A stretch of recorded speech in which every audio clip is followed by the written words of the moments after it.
তো যেহেতু ডায়লগস এই উদ্যোগটা নিয়েছে, I am very looking forward to it যে আমি এবার হয়তো অনেক দূর যেতে হবে না, এবার হয়তো আমার শুটিং সেটের পাশেই আমি পাবো এটাকে। Thank you so much. দেখা যাচ্ছে আমি ভাবি অনেক অনেক খাবো, দেখা যাচ্ছে কিনা শিওর হয়ে নিলাম।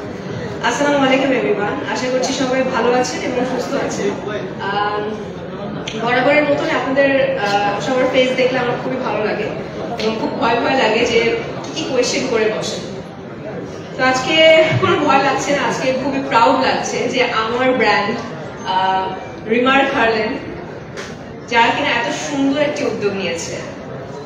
দিঘি যেটা বলছিল, আমরা আলোচনা করছিলাম যে আমরা টয়লেট নিয়ে আসলে অনেক বেশি সংকোচ বোধ করি এবং টয়লেট যে কোনো শুটিং এ যাওয়ার সময় কিংবা যাওয়ার পর আমরা তো অনেক পানি খাই হাইড্রেট থাকার জন্য। সো এই টয়লেটটা খোঁজার জন্য আমরা অনেক দূর দূরান্তে চলে যাই এবং পাইও না, এবং না পেলে কি করি, আচ্ছা বাবা একটা হলেই হয়, দে বাবা কাজটা সারি।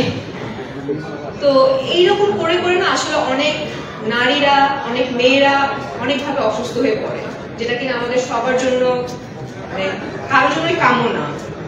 তো এই উদ্যোগের জন্য আমি রিমার্ক হারলেন ডায়লগসকে অনেক অনেক ধন্যবাদ দিতে চাই এবং অনেক বেশি ভালো লাগছে যে আমার ব্র্যান্ড এরকম একটি উদ্যোগ নিয়েছে। এবং আমার সামনে অনেক সুন্দর সুন্দর ফেসেস আছে, শাকিব ভাই আছে, সিয়াম আহমেদ আছে, ইমাপু আছে, আরো অনেকেই আছে। আমার খুব ভালো লাগছে এবং সবাই যে এই উদ্যোগটার সাথে জড়িত হচ্ছেন, আমিও আছি, এটার জন্য আরো বেশি প্রাউড ফিল হচ্ছে। আমরা জোরে একটা করতালি দিই রিমার্ক হারলেন এবং ডায়লগসের জন্য। Thank you so much. আশা করছি এরকম বড় বড় উদ্যোগ নিয়ে আমরা আবারও আসবো, আবারও নতুন কিছু আপনাদের সবাইকে জানাবো এবং আপনারাও পাশে থাকবেন, এটাই আশা করছি। Thank you so much. ভালো বলে না, ভালো অভিনয় করে এবং বিভিন্ন সময় দেখা যায় নানান কারণেও আলোচনায় থাকে এবং তবেও খুব স্পষ্টবাদী এবং চমক দিতে পছন্দ করে। রুকেয়া জাহান চমক।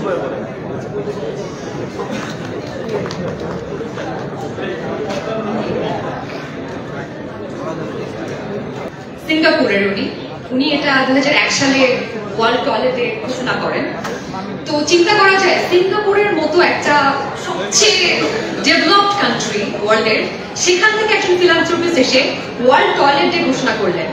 দ্যাট মিনস আজকে আমরা ওয়েস্ট ইন্ডিজে বসেও বাংলাদেশের প্রত্যন্ত অঞ্চলে বন্যা দুর্গত থেকে শুরু করে যারা পরিষ্কার পরিচ্ছন্ন শৌচালয় ব্যবহার করতে পারছেন না, তাদের কথা চিন্তা করছি।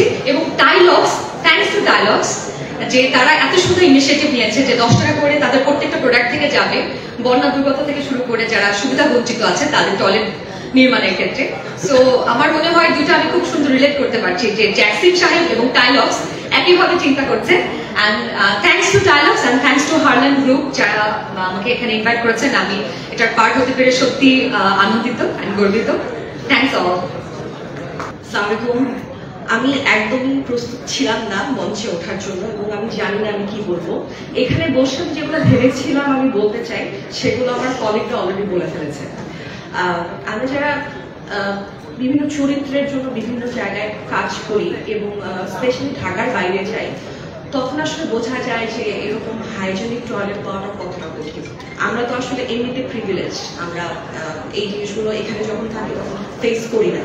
কিন্তু আমি যখন ঢাকার বাইরে কাজ করা শুরু করলাম তখন বুঝতে পেরেছি যে এটা কত গুরুত্বপূর্ণ একটা জিনিস। এবং thank you dialogues for taking this initiative and I am really glad to be a part of this. Thank you.